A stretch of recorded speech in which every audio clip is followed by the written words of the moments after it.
Now, I don't have the nerve to ask my special guest this morning that question. Is he loving his body today? Because it's Dragon Den star Duncan Bannatyne.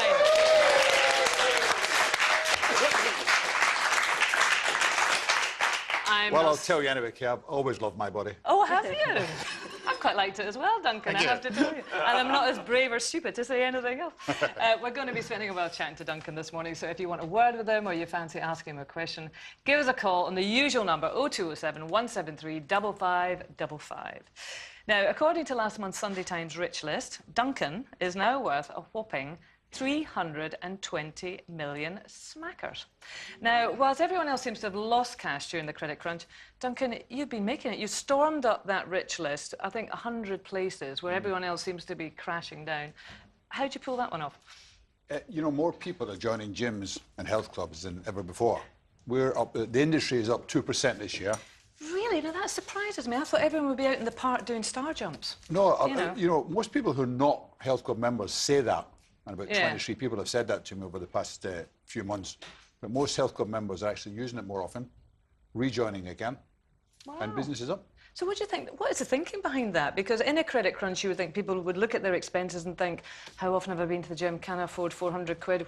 That goes. Oh, well, the thing is that most people use it quite often. You know, there is a fantasy among some people that people join a health club and then never use it. It's totally untrue. You never hear anyone saying, I'm a member of a local council gym and never use it, or Fitness First. You always say it's David Lloyd's, the most expensive one you choose to say that they're a member of and never use it. All right.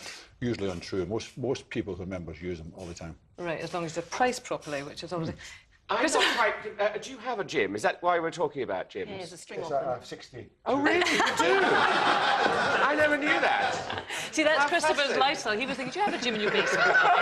Do you? Lovely. How fascinating. So you've got 60 gyms? Yes. My goodness. Don't worry, you don't have to go to the gym. He'll buy you if you like. And also a book. Did you know this, Christopher? This is actually your third book. This is How to Be Smart with Your Money. And you didn't let the grass grow under your feet because actually on the back, even in a recession, so this has obviously come out very fresh. Is this to try and help people be as rich as you, or just to kind of keep their heads above water, which is a concern for many people? Well, my first two books were focused on people who wanted to start in business and create businesses. But this is focused on people who really want to have a normal life, a normal job, a career, and want to do the best with the money they've got coming in. Most people actually don't understand the money that's coming in and how to spend it, and where they waste money on credit card interest and things like that.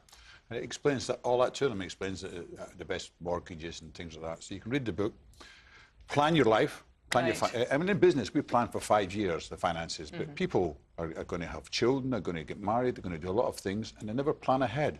Right. You know, so it allows them to plan ahead and make a business plan. So this is about security more than sort of mega wealth necessarily.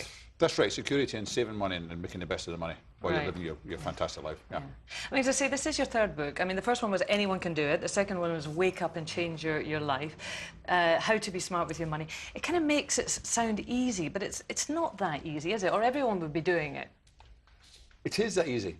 And everybody could do it. There's not many people who don't do it. Anyone can go and start a business. I mean, you know... A successful business. Yeah, but, you know, I was not educated. I left school at 15. I joined the Royal Navy. I got thrown out when I was 19 years old. I spent 6 months in Clink. I spent a few days in Berlin later on, a few years later.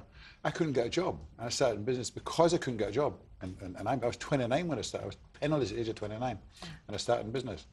You see, I mean, your story is well documented and you've, you know, summarised it very well there. And it fascinates me. I mean, basically, up till 30, you were a bit of a bum. And I say that in the nicest possible... I was a beast nicest possible way. We're both Scottish. I know what I mean. We know what we mean here. And then within 7 years, you were a multi-millionaire. What did you start doing differently? You must have started doing something differently. Well, I started in business by selling ice cream, and then I bought the opposition van, and I bought a few more vans, and it went from there. And then I decided I was going to get into the nursing home business. I was going to buy a plot of land to build a brand new nursing home with single bedrooms. And so I sold everything. I sold my house, my colour television, my ice cream business, my car, everything. I mortgaged a lot, borrowed money and credit cards. I knew when the nursing home was open, it'd be worth more than what it cost, and it was, and I paid off all my debts, and that was it.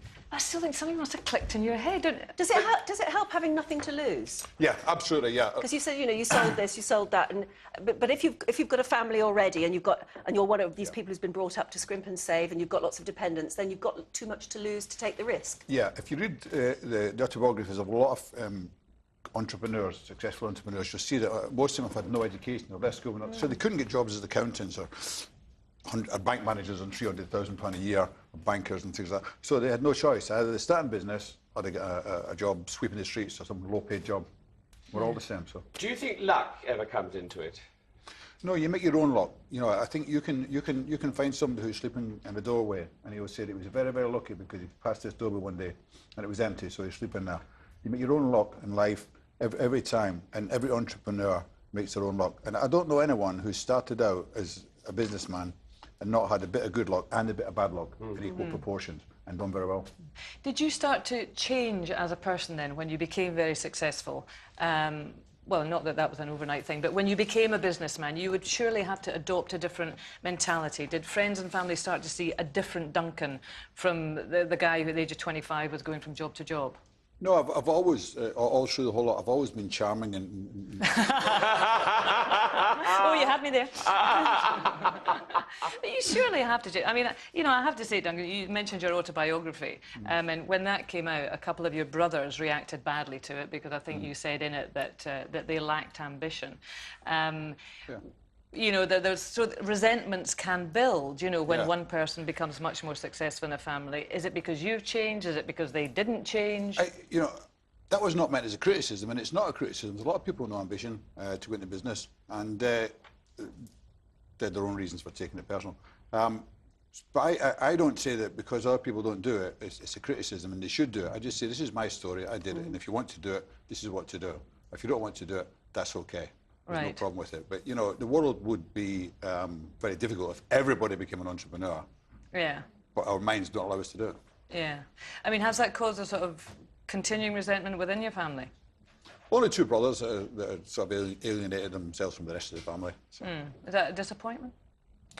Yes, it is, yeah. I mean, I could make their life so much better for them, but, you know, they would rather be grumpy and live in a little bed-sit on their own between It must stone. be phenomenally difficult, though, having a brother who is a multi-millionaire when you're not. It's not the worst thing in life, I wouldn't have thought. Yeah, but my other brothers don't have a problem with it. They're quite happy with it. I've got two brothers that are fantastic, and you know, they've just spent a bit of time at my villa, and they love it. They don't have a problem, and they recognise that they want to continue in the jobs that they're in, and don't want to be entrepreneurs. Yeah. And I do my thing, they do their thing, and it's not a problem. Okay. How many siblings do you have? I've got 4 brothers and 1 sister. Wow. Right. Oh, big family. Well, listen, we've got questions from the audience. Eric, who's got a question for us? OK, well, next to me is Ed. So, Ed, what's your question? Are you going to do another series of Dragon's Den? We're in the middle of filming Series 7 at the moment, and it's looking good. It's amazing. It's the same type of really good entrepreneurs and the same type of really bad entrepreneurs come in front of us. We have to I mean, I'm sure most people have seen you in action in Dragon's Den, Duncan, but we have to remind people, just in case they haven't, take a look at this. Oh! Let me think. What did you say 2 minutes ago? I've always been charming. You're scared of what's out these people? That's television, then. Yeah. That's television. Do you enjoy the telly thing? Yes, I do, yeah. You know, 10 years ago, I would have hated to have been known by anyone, but it developed, and I'm happy with it now. I live with it. It's great. Yeah, and does it give you something extra from being a businessman? Because businessmen used to be, or business people, I should say, used to be very anonymous people, and Richard Branson was seen as a bit of an oddity, frankly. But now, you know, it's a much more high-profile role. Yeah, there's still a lot of good businessmen who remain anonymous and want to remain anonymous, and I have some of them as friends. But I wanted to have a voice when talking to governments and things like that. About 8 years or so, it sort of developed. I wanted to do that, so I thought, you know. Right. I was offered the television slot. I thought, let's have a go at that then. And, of course, Duncan, you've moved on to films, too, because you were in Revolver, Guy Ritchie's Revolver, weren't you? Yeah, that was a few years ago now. How did that come about? I was at a charity auction, and one of the bids was, one of the auction prizes was a walk-on part. Oh, you paid for it? Oh, yeah. Oh, right. So which scene are you in? I'm right at the very beginning in the casino scene where they're at the casino table. Yeah. And you can just see me for about half a second. It must be quick, because I have to say, I've seen Revolver and I didn't spot you. Are you definitely in there? Yeah. You're definitely in there. What did you pay for it? Well, I paid the charity £7,000 for the auction prize. Very good. So now it's the DVD at home. It's let's put Dad's DVD on. Yeah. And you can freeze frame it, of course, can't you? Yeah. I mean, your charity work is very important to you. You was talking there about having a voice, and I mean, you have now gained a voice, which you put to good use. I mean, you've been recognised for your work in Romania. What exactly is it that you do there? Yeah, I've just written an article, actually, I'm trying to get published, which is called To Adopt or Not to Adopt. What we did in Romania is we went to this hospital, and all the children who were HIV positive and were abandoned children, they were living in this big hospital room, one big room, and were getting treated pretty badly. Because, for one thing, it wasn't the staff's fault. The staff thought that they could catch the HIV, and they didn't understand it. And so we built an orphanage, and it was called Duncan Bannatyne. And there's 2 orphanages, and we have 20 children in there. And we'll look after these children. And it was this little girl, Adela, who was 6 years old when we took her in. She'd been abandoned twice in her life. She was abandoned by her parents, then taken into foster care, and then they abandoned her when she found out she had HIV. And next month, I'm going to her wedding. And it's phenomenal. She'll be 19 years. She's 19 years old now. She's getting married. She's HIV. And also her partner's HIV. And I don't know if you know this, a lot of people don't know this, but 2 HIV people can have a baby that isn't HIV. Well, it can cancel each other out almost. What you have to do is you have to make sure you take the medication. antivirals. You bring it, you bring it right down, and at a certain time they can Wow. create it. You can't breastfeed. There's lots of rules in it, and things like that, medication, but we can do it. And, you know, we're talking to Dale about it. And do you give all the medication to these children in your homes? Yeah, I sort of help fund it. Yes, and there's some great people out there who do the work, who are the unsung heroes of this world, who actually work and dedicate themselves to look after people like that, which is phenomenal. Brilliant. Yeah. Well, I mean, that's brilliant work, and I think, as you're saying, part of entrepreneurs becoming more high profile has made the whole kind of philanthropy a bit more high profile, which I think is probably a very positive thing. But listen, Duncan, we're going to be talking lots more. Thanks very much for chatting just now. Let me tell you what's coming up on the rest of today's show. After the break, Duncan is going to take us through the morning's headlines, and then